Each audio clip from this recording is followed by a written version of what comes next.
You asked for it. Just going to keep interrupting Stewart. Did they?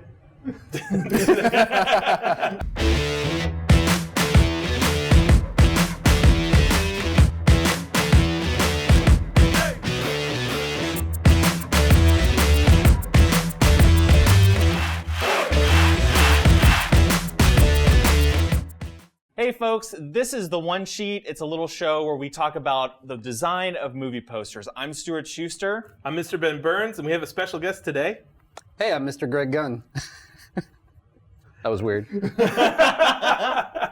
On this episode, we're going to be talking about Creed 2, a movie that's going to be coming out really shortly. It's directed by Stephen Caple Jr., stars Michael B. Jordan, who you might know from a little TV show called Friday Night Lights. If you haven't seen it, you should. Also The Wire.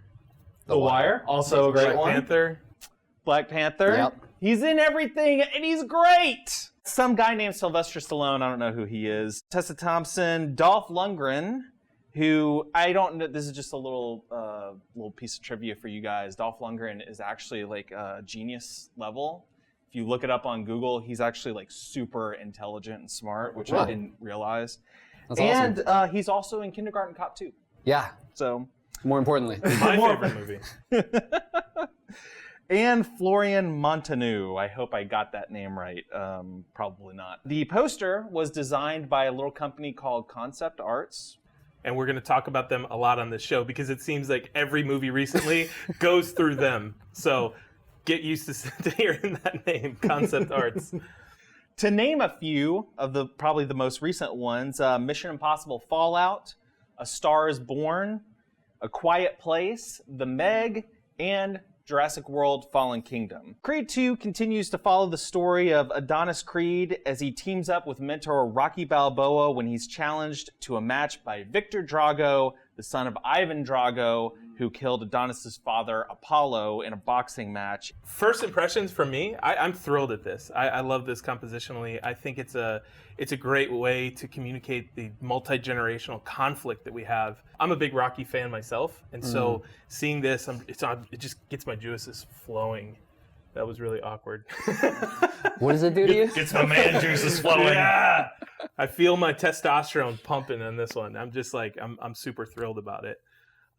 Greg, thoughts? Okay. So when I first saw it, I was like, I don't know. I thought it was kind of boring. But after sleeping on it, I'm with you on this. Okay. And I know we're supposed to duke this out, no pun intended, but I think it's solid. Yeah. Compositionally, it is great. And you like now that I know who this foreground character is too, that extra layer of, like you said, generational conflict is even stronger. There's not a whole lot I can pick apart here. Like I like their choice of typeface. It feels really sturdy and strong and, like really grounded, and it's kind of vertically placed exactly where you kind of like your eye is drawn to, right? At the base of that. Right. Goes from eyes, face, pecs, type. Yep. Right? And the pecs are right there. I mean, they're, Solid they're pecs. unavoidable. Great looking pecs. Other things that they did really well here, the photo comping is great. I don't know who took the photo and who was responsible for the editing and the finessing. I think they did a great job. I like that they put a lot of like grit in it, and so there's noise added, and that just kind of amps up the grittiness and the toughness of these two guys staring each other down. That's a really good point, because usually when they do these kinds of things, they'll take all these photos separately, because there's no way they'll get all these guys in the same room posing like this just for a movie poster. So these are all independent or stills pulled from the film, and they'll kind of touch them up to make them really high res. Yeah. And a lot of times that's why if you really look at the composition of some of these, you're like, where is this person's arm? How come the perspective is super wacky? Right.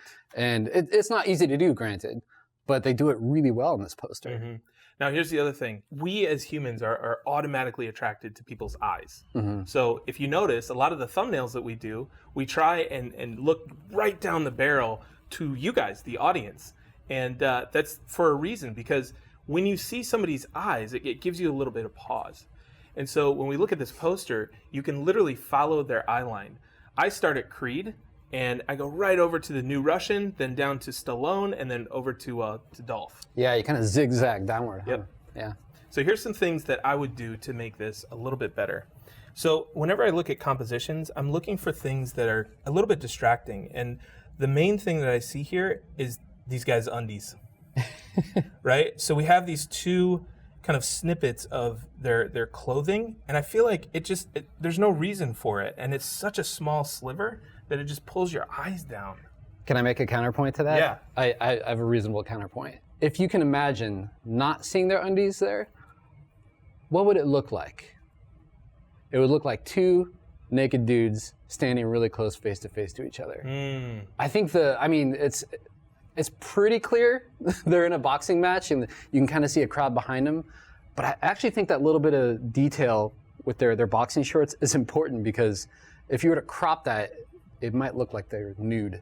Okay, I see that. Just, but I think it's a little bit like, it's a little bit of a stretch, Greg. I mean, they're boxers, right? Everybody knows that they're boxers. But if you didn't see Creed 1 and you didn't see any of the Rockies, would you know? Would you watch this movie? Probably not. I don't know. I feel like that's a one little bit of kind of contextual information. Granted, it is kind of like, you need to know Rocky. You potentially need to have watched Creed 1 to understand the film and the poster. But if you don't, maybe that's their little like detail of like, well, they're boxers. They're not just naked guys standing next to each other. I don't know. I see. Just a thought. I want you guys to decide. Let us know. What do you think? Do you think that they should have included the undies or cropped them out? And this Comment is below. This is what we're talking about. Yeah. All right. So the other thing, I feel like we got a little bit too much headspace up here. So everything else on this composition is super, super tight. Look at the area behind Creed's head, and this is actually cropped off completely. So I think that if we were to crop this, we could, bring that headspace down to about here, and then now we're cropping out the boxers, or the undies. Now we're cropping out the undies there. Here's the other suggestion that I have. I love the fact that the new Russian guy is a little bit backlit here. So you can see on his chin, there's a little highlight here, right there, that helps differentiate him from the background.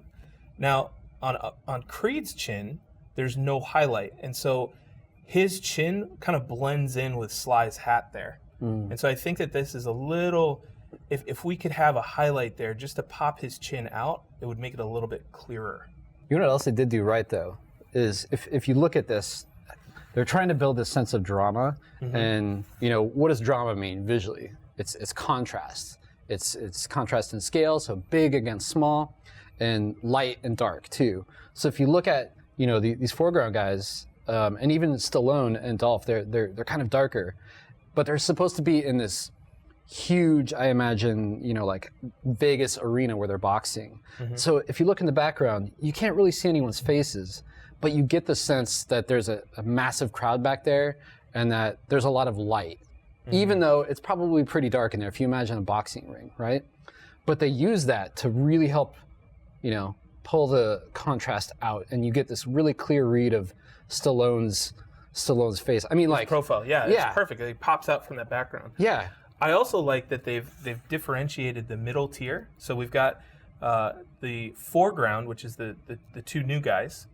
Their blacks are really rich, right? And so you've got these really dark blacks, especially under the chins and under the pec muscles here.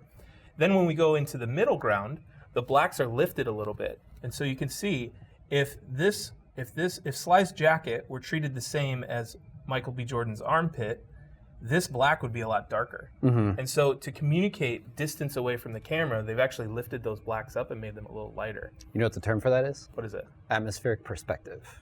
Atmospheric perspective. So the closer something is to camera, the more detail and the more contrast it is. And the further away it gets from the camera, the more kind of gray and light and hazy. If you look at classic paintings or even like photographs, you can see that, especially if it's on the landscape. You see the things closer or darker, more defined. In the distance, like clouds and hills and kind of out of focus mountains, they're just really kind of soft and hazy. So you get that sense of depth. It's a really good trick. So here's the last thing I would do to make this a little bit better. There's some association things that are going on here that I would like to correct. So if you were to go by this composition alone, you might think that the new Russian guy is Sylvester Stallone because his name is on the right. And you would be crazy, by the way, to think that. You would, but, what if?